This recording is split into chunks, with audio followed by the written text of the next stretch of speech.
No explosions, no collapsing skyscrapers, no final emergency broadcast. In some places on Earth, entire cities didn't fall apart. They were simply left behind. Beds still made, food still on tables, personal belongings untouched. Cities where daily life didn't slowly fade away. It stopped. Not because people planned to leave. Not because they wanted to start again somewhere else. But because staying suddenly became impossible. What's unsettling isn't just that these cities were abandoned. It's how fast it happened. Sometimes within weeks, sometimes within days, sometimes almost overnight. Humans build cities with confidence. We place them near resources, near trade routes, near opportunity. Once roads, hospitals, power grids, and schools are built, we assume permanence. We believe cities are proof that we've outgrown uncertainty. That civilization only disappears through war or slow economic decline. But history tells a different story. Cities don't survive because they exist. They survive because a fragile balance holds. Employment, energy, trust, stability. Remove just one of these, and the city begins to hollow out. Remove several, and collapse accelerates. But the most dangerous failures are the quiet ones. The moments when nothing explodes, nothing burns, nothing collapses. Yet people leave anyway. Every city exists near an invisible line. As long as life feels possible, people stay.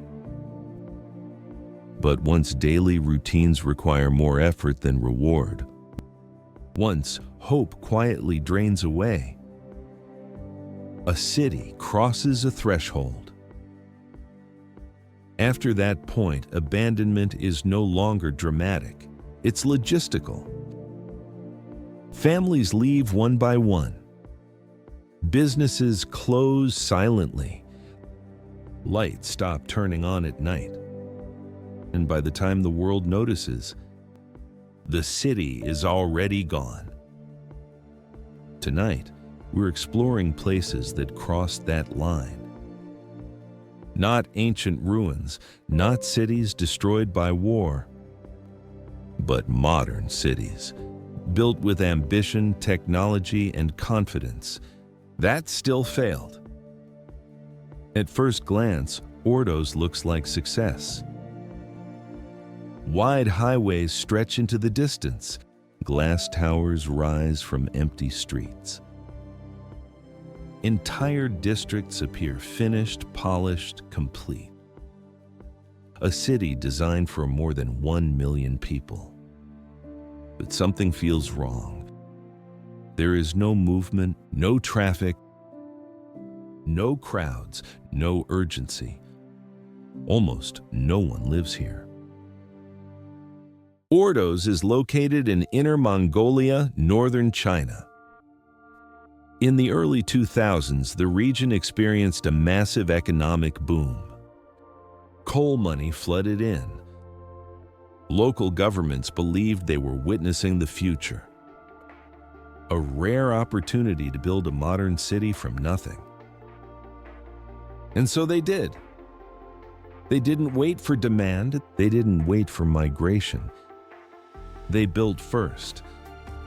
Assuming life would follow, entire neighborhoods appeared almost overnight.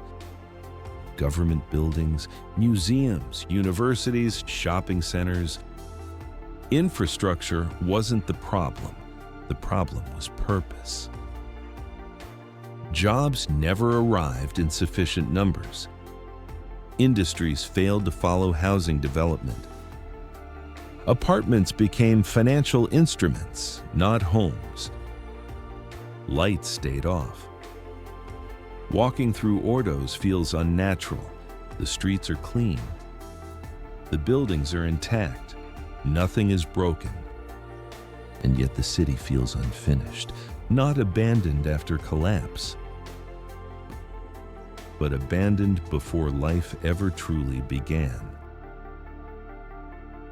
Unlike ancient ruins, Ordos hasn't been reclaimed by nature. There's no sand filling rooms, no vegetation creeping through windows. Instead, there's silence.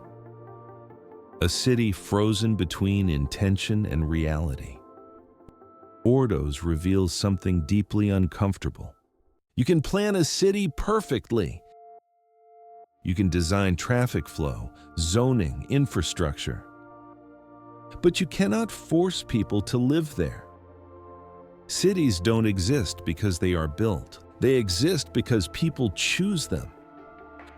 When that choice never happens, you don't get a disaster. You get something far stranger, a city without memory, without urgency, without human rhythm. Ordos isn't a warning about the past. It's a warning about the future, about what happens when cities are built for speculation instead of people. Kolmanskop should never have existed. It was built in the Namib Desert, one of the driest, most hostile environments on Earth. No rivers, no farmland, only sand, heat, and wind. And yet, at the beginning of the 20th century, a city appeared here almost overnight. Not because the land was welcoming, but because it was valuable. In 1908, diamonds were discovered, and suddenly nothing else mattered. German settlers didn't build a temporary mining camp. They built a town. Elegant homes with European architecture, a hospital, a school, a ballroom, even an ice factory in the middle of the desert. Kolmanskop wasn't designed to endure. It was designed to extract. For a time it worked. Money flowed in. Life adapted. The city existed in defiance of its environment. But Kolmanskop had only one reason to exist: diamonds. When richer diamond deposits were discovered further south, that reason vanished.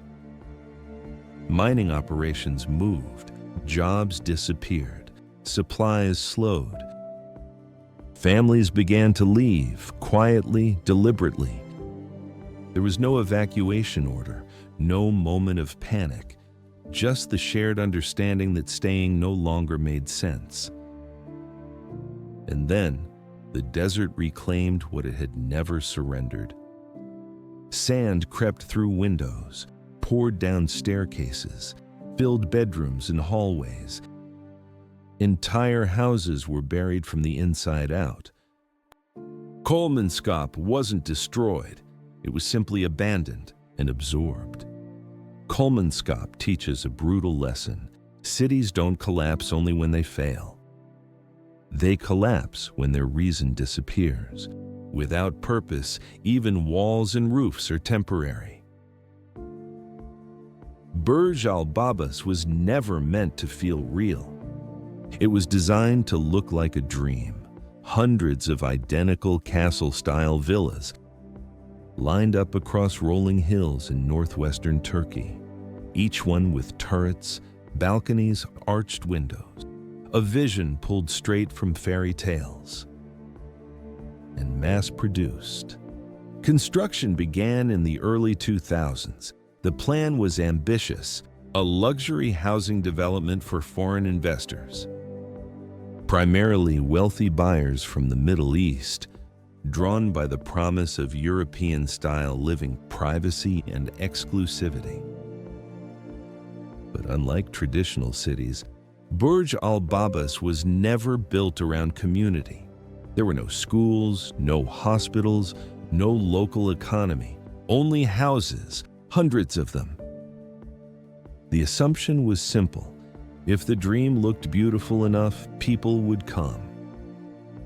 At first, construction moved fast. Rows of villas rose almost simultaneously.